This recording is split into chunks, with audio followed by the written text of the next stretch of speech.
Hi friends, welcome to my channel. ఇప్పుడు నేను చదివి వినిపించబోయే చందమామ కథ పేరు మర్యాదైన పద్ధతి. కువలయ్య భార్య పేరు ఏదైనా అందరూ ఆమెను కువలమ్మ అనే అంటారు. ఎందుకంటే ఆవిడ కూడా భర్తలాగే మహాపిసినారి. ఈ దంపతులకు పొరుగున రామయ్య రామమ్మ అనే దంపతులు ఉంటున్నారు. వీళ్ళ పద్ధతి కువలయ్య దంపతుల పద్ధతికి పూర్తిగా భిన్నం. రామయ్య రామమ్మ జాలిగుండె కలవాళ్ళు. కువలయ్యది వడ్డీ వ్యాపారం.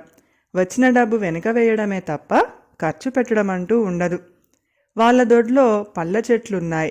ఆ పళ్ళల్లో ఒక్కగంటే ఒక్కటి కూడా ఇరుగు పొరుగులకు ఇవ్వకుండా తినేస్తూ ఉంటారు కువలయ్య దంపతులు. ఇంట్లో వంట చేయడం అంటూ ఎప్పుడో గాని జరగదు. ఎవరు భోజనానికి పిలిచినా ఆత్రంగా పోయి కడుపారా తిని వస్తూ ఉంటారు. ఒకరోజు రాత్రి కువలయ్య ఇంటి పెరట్లో తిరుగుతూ ఉండగా చెట్టు నుంచి సపోటా పండు ఒకటి రాలి గోడ మీద పడి పొరిగింటి దొడ్లోకి జారిపోవటం అతడి కళ్ళబడింది. అది చూసి కువలయ్య మనసు పాడైపోయింది. భార్యను పిలిచి జరిగింది చెప్పాడు. వెంటనే గోడ దూకిపోయి పండు తెమ్మన్నది భార్య. కువలయ్య గోడ దూకాడు. అప్పుడే అతడికి సపోటా పండుతో పాటు కొద్దిగా తెరిచి ఉన్న రామయ్య వంటింటి తలుపులు కూడా కనపడ్డాయి. వాళ్ళింకా నిద్రపోలేదేమో పలకరించుకుందామని గుమ్మం దాకా వెళ్ళాడు కువలయ్య. అయితే వంటింట్లో ఎవరూ లేరు. కానీ వంటకాల వాసనలు గుమగుమలాడుతున్నాయి. కువలయ్య చప్పున లోపలికి అడుగుపెట్టి అన్నీ చూశాడు. అతడికి నోరూరింది. వంటకాలన్నీ పంచలో మూటకట్టి సపోటా పండుతో సహా గోడ దూకి ఇల్లు చేరాడు. జరిగింది విని భార్య అతడు చేసిన పనిని మెచ్చుకుంది. ఆ రాత్రి ఇద్దరూ కలిసి ఆనందంగా విందు భోజనం చేశారు. మర్నాడు రామయ్య ఇంట్లో ఏదైనా గొడవ వినిపిస్తుందేమోనని కువలయ్య దంపతులు ఎదురుచూశారు. కానీ అలాంటిది ఏమీ జరగలేదు. బొత్తిగా లక్ష్యం లేని మనుషులు. అన్ని వంటకాలు పోతే పట్టనట్టు ఊరుకుంటారా అన్నాడు కువలయ్య. ఇలాంటి వాళ్ళ కొంపలో నుంచి రోజు అన్నం ఎత్తుకువచ్చినా పర్వాలేదు అన్నది కువలమ్మ. అంతే, ఆ రాత్రి కూడా కువలయ్య గోడ దూకాడు. అయితే ఈరోజు వంటింటి తలుపు వేసి ఉంది. కువలయ్య కాస్త తోసి చూస్తే గడి దానంతట అదే చప్పుడు కాకుండా విడిపోయింది. కువలయ్య అన్నం ఎత్తుకొని వెళ్ళిపోయాడు.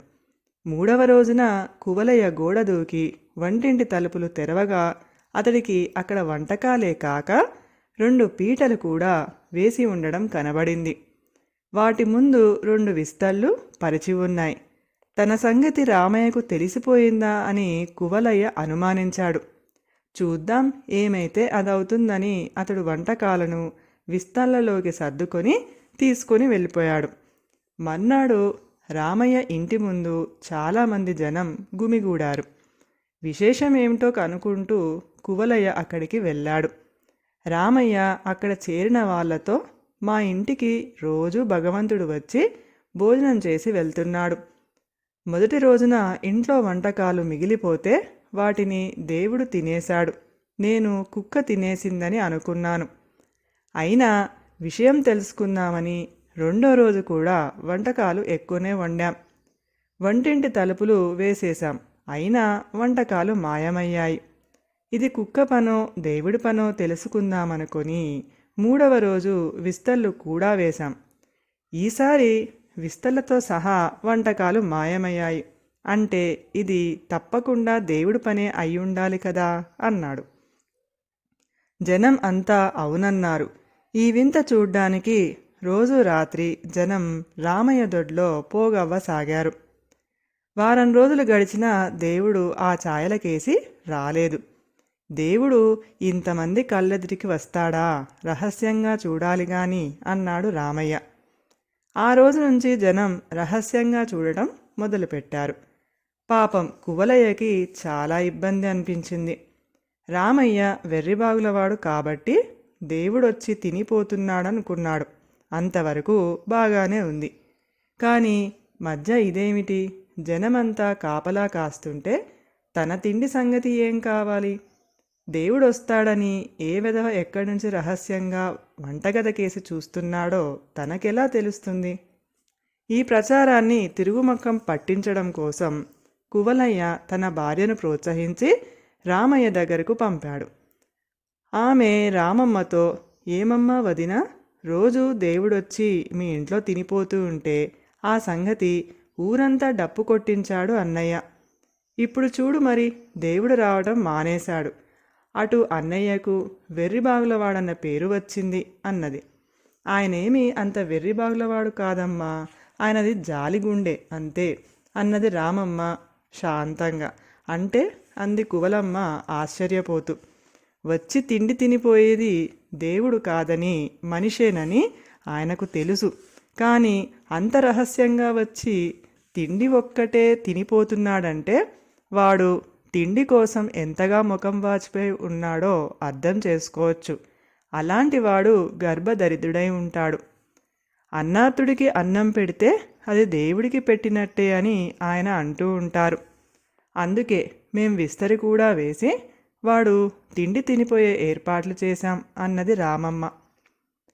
మీ ఆయన జాలిగుండె సంగతి బాగానే ఉంది. వంట ఇంటికొచ్చి తినిపోతున్నవాడు గర్భదరిద్రుడు కాక ఉన్నవాడేమోనన్న ఆలోచన మీకు కలగలేదా అని అడిగింది కువలమ్మ. ఒకవేళ తమ సంగతి రామమ్మకు తెలిసిపోతే ఈ ప్రశ్నతో ఆ విషయం బయటపడుతుందని కువలమ్మ ఆశ. ఉన్నవాడైతే అలా దొంగచాటుగా వచ్చి తినిపోవడం ఎంత సిగ్గుమాలిన పని. తను చేస్తున్న ఈ సిగ్గుమాలిన పని బయటపడితే వాడెంత అవమానం పాలైపోతాడు. వాడిని అలా నలుగురిలో అవమానించడం ఆయనకు ఇష్టం లేదు.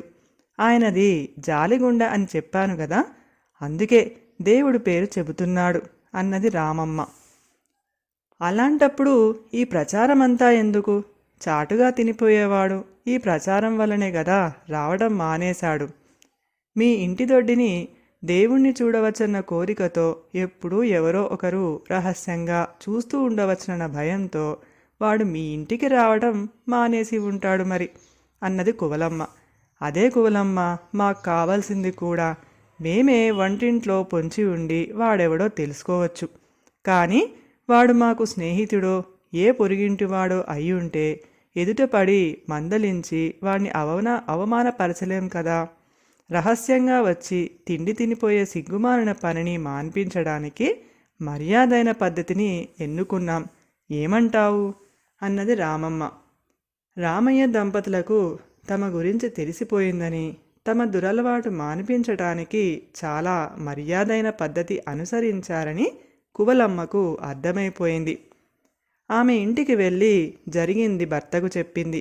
ఆ రోజు నుంచి కువలయ్య దంపతులు పిసినికొట్టుతనం క్రమంగా తగ్గించుకున్నారు. కథ సమాప్తం. ఈ కథ కనుక మీకు నచ్చినట్లయితే ప్లీజ్ లైక్ చేయండి, షేర్ చేయండి. మరిన్ని మంచి మంచి కథల కోసం మా ఛానల్ని సబ్స్క్రైబ్ చేసుకోండి. Thank you.